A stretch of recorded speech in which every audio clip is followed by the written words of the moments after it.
یہ جو ہر وقت نیگیٹو کی منفی باتیں ہوتی ہیں نا کہ مسلمان ممالک کچھ نہیں کر رہے کچھ نہیں کر رہے. عرب نے مل کے 3 دفعہ اسرائیل سے جنگ لڑی ہے, تینوں جنگوں میں شکست ہوئی ہے, اور وجہ شکست کی یہ ہے کہ پیچھے امریکہ سپورٹ کر رہا ہے.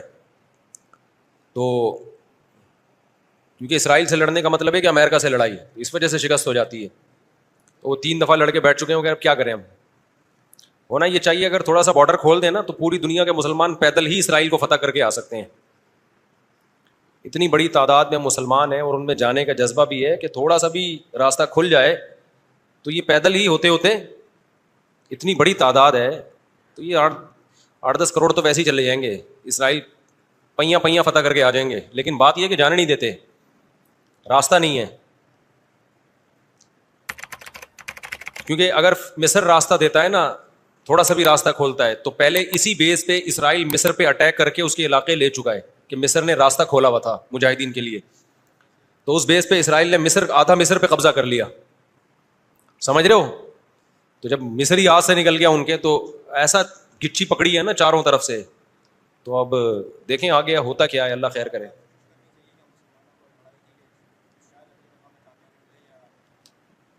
دیکھو ایسی لڑائی جس سے اگلی دفعہ اس سے بھی جائیں, یہ تو کوئی بھی دنیا میں عقل مند اس کا مشورہ نہیں دے گا نا. دیکھو مسئلے کا اگر حل سامنے نہ آ رہا ہو تو غلط حل کی طرف نہیں جانا چاہیے, یہ ذہن میں رکھیں. ایک آدمی بندوق لے کے آپ کو کہہ رہا ہے جیب میں جو کچھ ہے نکال دو, آپ کہیں میں تو نہیں دوں گا لیکن مسئلے کا حل بتاؤ. تو ہم کہیں گے اگر تمہاری جیب میں میزائل پڑا ہوا ہے تو وہ مسئلے کا حل ہے, اگر وہ نہیں ہے تو موبائل پکڑا دو اور پتلی گلی سے نکل لو. تو ایسا کام کرنا جس سے لینے کے دینے پڑ جائیں وہ تو نہیں حل ہے نا. تو ایسے موقع پہ دعا ہے, اور کیا ہے, بد دعائیں ہیں, دشمن کے خلاف بد دعائیں ہیں. کسی کے پاس راستہ ہے جانے کا تو جائے, 100 دفعہ جائے, اناؤنس کرے کہ یہ راستہ ہے, یہ یہاں سے نکل آیا ہے راستہ, تو سب پہنچ جائیں گے. ایک چیز اصولی طور پہ یاد رکھیں, جو چیز اختیار میں ہے اس میں انسان کمی نہ کرے, جو اختیار میں نہیں ہے اس کے بارے میں سوچے نہیں. اس سے ٹینشن کے سوا کچھ بھی حاصل نہیں ہوتا. کیونکہ جب آپ ایسی چیز کا سوچنا شروع کرتے ہیں نا جو آپ کے اختیار میں نہیں ہے, تو ہمیشہ وہ کام کر لیتے ہیں جس کا پہلے سے بھی زیادہ نقصان ہوتا ہے, جس کا پہلے سے زیادہ نقصان ہوتا ہے. میری پالیسی ہمیشہ یہی رہی ہے ہر معاملے میں, جو اپنے اختیار میں ہے چھوڑو نہیں, جو اختیار میں نہیں ہے پڑھو نہیں اس میں. سمجھ رہے ہو کہ نہیں سمجھ رہے؟ اگر ہم اس اصول پہ اختیار کر لیں بہت سارے معاملات ہمارے ویسے ہی سیدھے ہو جائیں گے. تو لوگ جو بلا وجہ فنڈر بننے کی کوشش کرتے ہیں نا, ہم یہ کر دیں گے ہم وہ کر دیں گے, وہ فنڈر گیری ہی ہوتی ہے. ایک یوٹیوب پہ اور بلکہ اس پہ ٹک ٹاک پہ ایک بندہ آ رہا ہے, لڑکا بڑے غصے میں بیٹھا ہوتا ہے, یہ مولوی کچھ نہیں کر رہے, اسرائیل میں یہ ہو گیا, فلاں جگہ یہ ہو گیا, یہ یوں نہیں کر رہے, یوں نہیں. میں نے دفعہ کمنٹ کر دیا کہ تو کیا کر رہا ہے بھائی بیٹھ کے, تو بھی تو کچھ کرنا. کہہ رہا میں اکیلا کیا کروں, یہ مولوی کریں گے تو میں کروں گا. بھائی یہ مولوی تو کچھ نہیں کر رہے. وجہ اس کی یہ کہ مولوی کہتے ہیں ہم کیا اکیلے کیا کر سکتے ہیں, گورنمنٹ جب تک نہیں کرتی. تو جو دلیل مولوی دے رہے ہیں وہی دلیل آپ بھی دے رہے ہو کہ یہ مولوی چونکہ نہیں کر رہے تو میں اکیلا کیا کر سکتا ہوں. تو بات یہ کر آپ بھی نہیں رہے.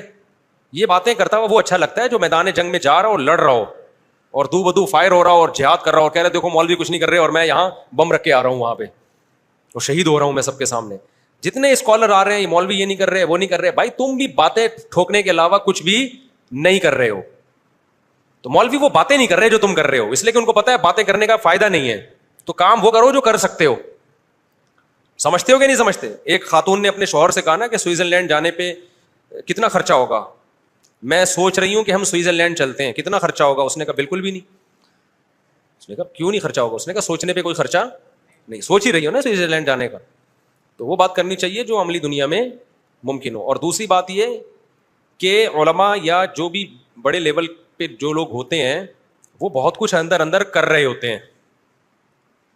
وہ پرلے درجے کے بے وقوف ہوں گے اگر وہ عوام کو بتا کے کرنا شروع کر دیں, بڑی حماقت کی بات ہوگی. بہت کچھ اندر اپر لیول پہ حکومتوں سے رابطوں کی کوشش ہو رہی ہوتی ہے, حکومتوں کو سمجھایا جا رہا ہوتا ہے, حکمرانوں کو حل دیے جا رہے ہوتے ہیں.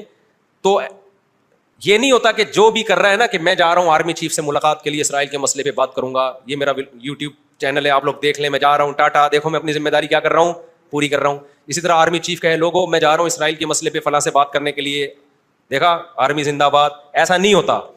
بڑے پیمانے پر جو گیم کھیلے جا رہے ہوتے ہیں وہ خفیہ ہی ہوتے ہیں, وہ عوام کو نہیں بتائے جاتے. تو بہت کچھ ہو رہا ہوتا ہے. اب سعودی عرب کا بادشاہ کیا کچھ کر رہا ہے ہمیں نہیں پتا, تو ہمیں نہ تعریف کرنی ہے کیونکہ ہو سکتا ہے وہ جھوٹی تعریف ہو, اور نہ ہم نے برائی کرنی ہے کیونکہ ہو سکتا ہے وہ جھوٹی برائی ہو. ہم نے چپ کر کے بیٹھنا ہے, اپنا جو ہم کر سکتے ہیں وہ کریں. کسی کے خلاف یہ کچھ نہیں کر رہے, وہ کچھ نہیں کر رہے, یہ یوں نہیں کر رہا, وہ یوں نہیں کر رہا, تو بھائی تو کیا کر رہا ہے؟ تو بھی تو یہی کر رہا ہے کہ وہ کچھ نہیں کر رہا تو یہ کچھ نہیں کر رہا تو وہ کچھ نہیں کر رہا, اور یہ تو بھی تو یہی کر رہا ہے, تو اس سے بہتر ہے کہ تو بھی کچھ نہ کرتا. کیا خیال ہے؟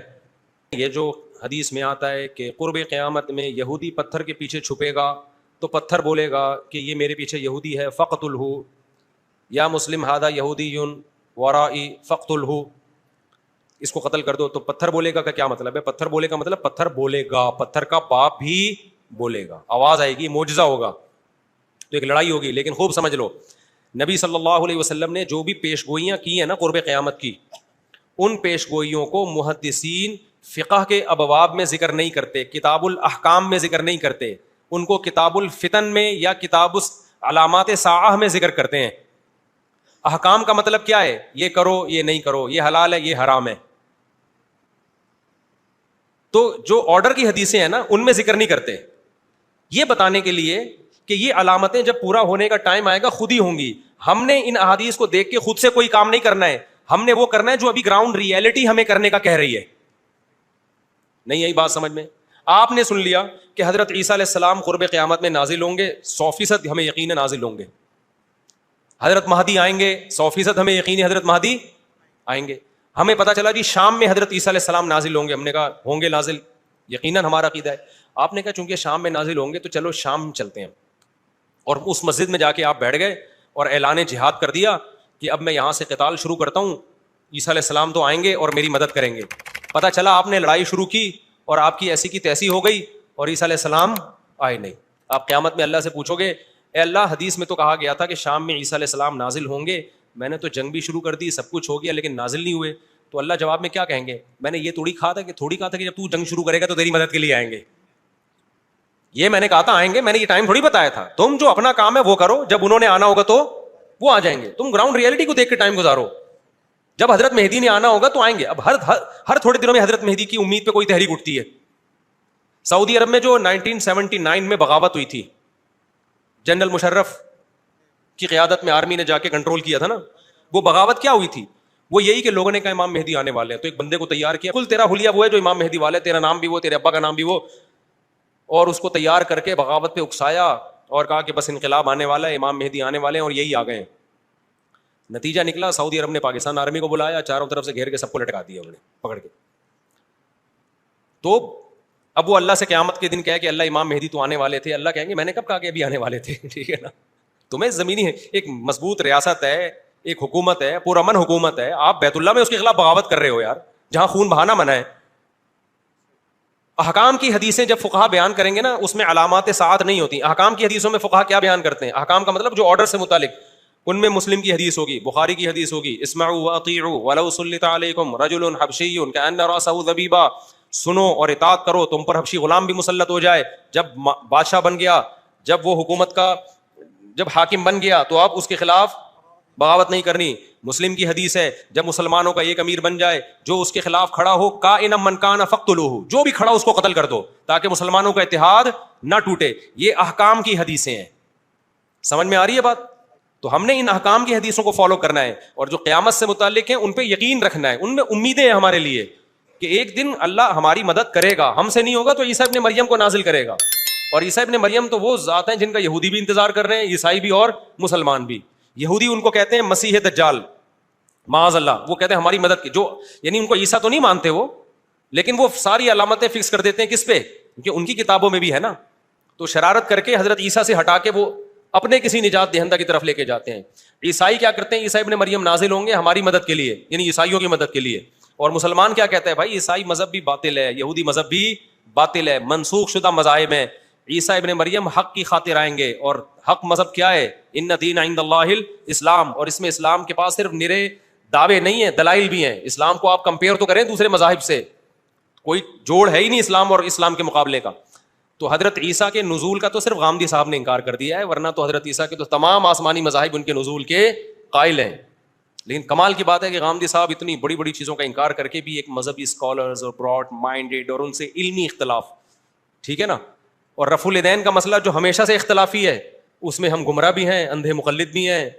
تو یہ آج کل کے اسکالرز میں اعتدال نام کی کوئی چیز نہیں ہے. یہ علمی دلائل نہیں ہوتے, ان کی اپنی ایک خاص قوموں سے نفرتیں ہوتی ہیں ان کو, جس کو وہ مختلف طریقوں سے اجاگر کرتے ہیں. سمجھتا ہے کہ نہیں سمجھتا؟